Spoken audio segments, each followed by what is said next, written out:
सभी श्रोताओं का श्री रामचरितमानस में हार्दिक स्वागत अभिनंदन।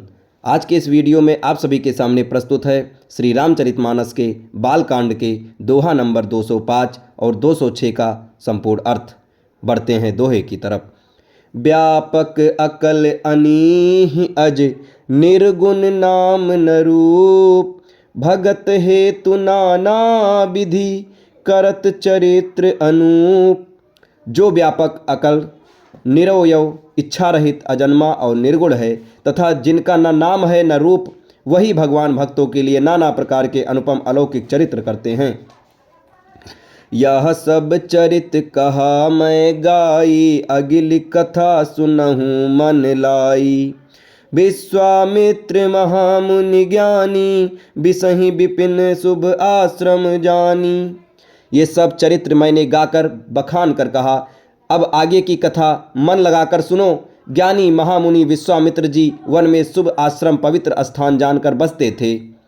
जहाँ जप यज्ञ जोग मुनि करहीं, अति मारीच सुबाहुं डरहीं। देखत यज्ञ निशाचर धावहीं, करहीं उपद्रव मुनि दुख पावहीं।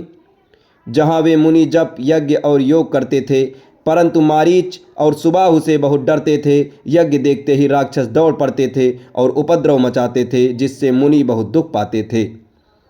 गाधि तनय मन चिंता व्यापी, हरि बिनु मरहि न निश्चर पापी। तब मुनि बर मन कीन्ह विचारा, प्रभु अवतर्यु हरन महि भारा। गाधि के पुत्र विश्वामित्र जी के मन में चिंता छा गई कि ये पापी राक्षस भगवान के मारे बिना न मरेंगे। तब श्रेष्ठ मुनि ने मन में विचार किया कि प्रभु ने पृथ्वी का भार हरने के लिए अवतार लिया है। एहूँ मिस देखों पद जाई, करी बिनती आनो दो भाई। ज्ञान विराग सकल गुण ऐना, सो प्रभु मैं देखब भरी नैना।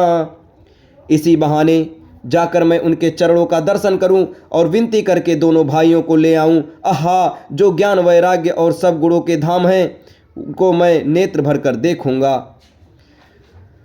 बहुविधि करत मनोरथ, जात लागी नहीं बार। करि मज्जन सरऊ जल, गए भूप दरबार। बहुत प्रकार से मनोरथ करते हुए जाने में देर नहीं लगी। सरयू जी के जल में स्नान करके वे राजा के दरवाजे पर पहुंचे। मुनि आगमन सुना जब राजा, मिलन गयौ लय बेप्र समाजा।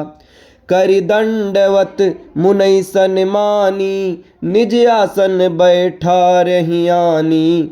राजा ने जब मुनि का आना सुना तब वे ब्राह्मणों के समान को साथ लेकर मिलने गए और दंडवत करके मुनि का सम्मान करते हुए उन्हें लाकर अपने आसन पर बैठाया। चरण पखारी कीन्हे अति पूजा, मौसम आजु धन्य नहीं दूजा। विविध भांति भोजन करवावा, मुनि बर हृदय हरस अति पावा। चरणों को धोकर बहुत पूजा की और कहा, मेरे समान धन्य आज दूसरा कोई नहीं है। फिर अनेक प्रकार के भोजन करवाए, जिससे श्रेष्ठ मुनि ने अपने हृदय में बहुत ही हर्ष प्राप्त किया। पुनि चरणन मेले सुतचारी, राम देखि मुनि देह बिसारी। भय मगन देखत मुख शोभा, चनु चकोर पूरन शशि लोभा। फिर राजा ने चारों पुत्रों की मुनि के चरणों पर डाल दिया, उनसे प्रणाम कराया। श्री रामचंद्र जी को देखकर मुनि अपनी देह की सुधि भूल गए।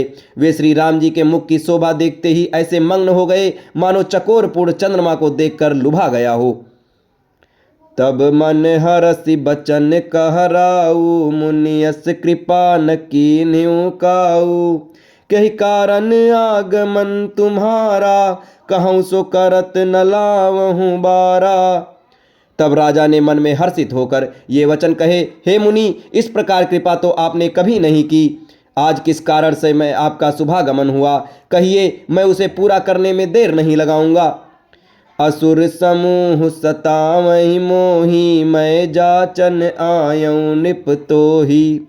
अनुसमेत देव रघुनाथा, निश्चर बध मैं होब सनाथा। मुनि ने कहा, हे राजन, राक्षसों के समूह मुझे बहुत सताते हैं, इसीलिए मैं तुमसे कुछ मांगने आया हूँ। छोटे भाई सहित श्री रघुनाथ जी को मुझे दे दो। राक्षसों के मारे जाने पर मैं सनात सुरक्षित हो जाऊंगा। अब इसके आगे के दोहे और चौपाई आपको अगले वीडियो में बताए जाएंगे। तब तक हमारे साथ बने रहें। धन्यवाद।